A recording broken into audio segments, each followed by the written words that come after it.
আসসালামু আলাইকুম ভিউয়ার্স, সবাই কেমন আছেন? তো চলে আসলাম আবার একটা নতুন ভিডিও নিয়ে যে আলু ক্যারেটে কিভাবে লাগানো যায় আরকি, হ্যাঁ?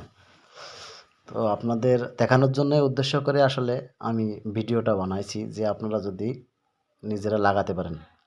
তো দেখেন নিয়ে রেডি হলাম। এই যে আলু কাটতেছি আরকি। এই কাটলাম। হ্যাঁ, দেখেন কি অবস্থা। এটা কাটতে হবে এই দেখেন। এই সুন্দর করে কাটতে হবে যে একটা বীজের কলের সঙ্গে আরেকটা কল যেন পৃথক থাকে। সেইভাবে সুন্দর করে কাটতে হবে। এই একদম পুরো মাপে, মাপে কাটতে হবে এইভাবে। হুম, এভাবে সুন্দর করে কাটতে হবে। হ্যাঁ, কেটে, কেটে রাখতে হবে।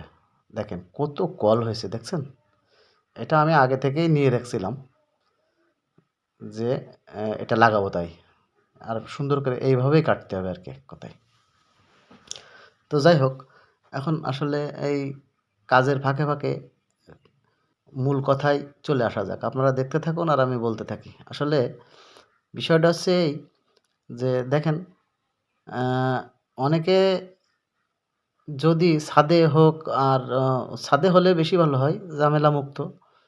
আ যদি ছাদে কেউ ১ ক্যারেট, ২ ক্যারেট, ৩ ক্যারেট যদি এভাবে লাগায় রাখে, কিছু না হোক আপনার যে সবজি হয়, আলুর সবজি কিন্তু খুব একটা পুষ্টিকর সবজি আরকি, অনেক ভালো। হুম? খেতে খুব সুস্বাদু। যদি ১ ক্যারেট, ২ ক্যারেট, ৩ ক্যারেট যদি লাগায় রাখে, কিছু না হোক এই সারা বছর আলুর সবজিটা খেতে পারবেন সুন্দরভাবে।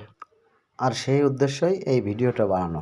যদি এই ভিডিওটা দেখে কেউ উপকৃত হয় তাহলে আমি মনে করব আমি ধন্য। তো যাই হোক, আসলে মূল কথায় এখন মনে করেন যে এই মাটিটা সুন্দরভাবে ছাড়াতে হবে। ক্যারেটের মনে করেন যে ৪ আঙুল মতো দিতে হবে। দেওয়ার পরে এই মাটির ভিতরে সব রকমের জৈব সার মিশানো কমপ্লিট। এখন মনে করেন বীজ রোপণের পালা। এখন এই আলুর বীজ একে, একে রোপণ করব দেখুন। বিসমিল্লাহ। এই একটা দিলাম। আপনার ছাদের উপরে যদি ৫টা ক্যারেট লাগায় রাখেন তো দেখা যাচ্ছে আপনার সেখান থেকে শাকও খেতে পারবেন, লাস্ট পজিশনে কিছু আলু পাবেন। তো দেখা যাচ্ছে এই যে আমার আলু গাছ সুন্দরভাবে দেওয়া হয়ে গেছে। এখন এখানে এইটুকু দিলাম কেন? এখানে ক্যারেটের তো অনেক জায়গা আছে, এর প্রশ্ন থাকে। এর কারণটা হচ্ছে এই যে আমি যখন আলু দেবো এর উপরে আরও ৪ আঙুল মাটি দেবো, তাহলে প্রায় ক্যারেটটা ভরে যাবে। আবার যখন গাছ মোটা হয়ে যাবে তখন কিন্তু আবার কিছু মাটি দিতে হবে। যখন আলু গাছ যখন বড় হবে, যখন আলু নামবে তখন কিন্তু এই মাটিগুলো মনে করেন যে বৃদ্ধি পাবে, মানে অটোমেটিক ফেঁপে যাবে। তার কারণে এইটা মনে করেন যে এইভাবে দেওয়া। এই দিলাম মাটি। তো আসলে দেখেন আমি যে কথাটা এই ভিডিওর মাধ্যমে জানাতে চাচ্ছি, আপনারা যদি কেউ ১ ক্যারেট, ২ ক্যারেট, ৩ ক্যারেট যদি লাগান তাহলে কিছু না হোক সবজিগুলো খেতে পারবেন তাজা। আলুর সবজি অনেক ভালো সবজি। যাই হোক আর বেশি বড় করা যাবে না ভিডিও, হ্যাঁ?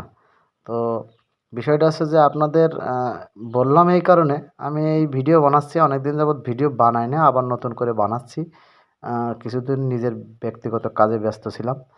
তো যাই হোক এই আবার শুরু করলাম। আপনারা যদি পাশে থাকেন তাহলে অবশ্যই নতুন, নতুন কৃষিভিত্তিক ভিডিও অবশ্যই পাবেন। আমার কাছে কথা আছে যে সত্যতা তুলে ধরা মানুষের সামনে। যেটা সত্য সেটা। ওই আম গাছে তো আম ধরে, আম গাছে যদি বেল ধরে তাহলে হয়? এখন বর্তমান ইউটিউবে এরকম অবস্থায় আম গাছে বেলও ধরে। তো যাই হোক আসলে কি বলবো সংক্ষিপ্তভাবে, পরের ভিডিওয় গাছ যখন বের হয় আবার পাবেন ভিডিও। তো আর বেশি বড় করব না ভিডিও। সবাই ভালো থাকবেন, সুস্থ থাকবেন আর ভালো লাগলে আমার ভিডিওর পাশে থাকবেন। লাইক, কমেন্ট, শেয়ার করে পাশে থাকবেন। আসসালামু আলাইকুম।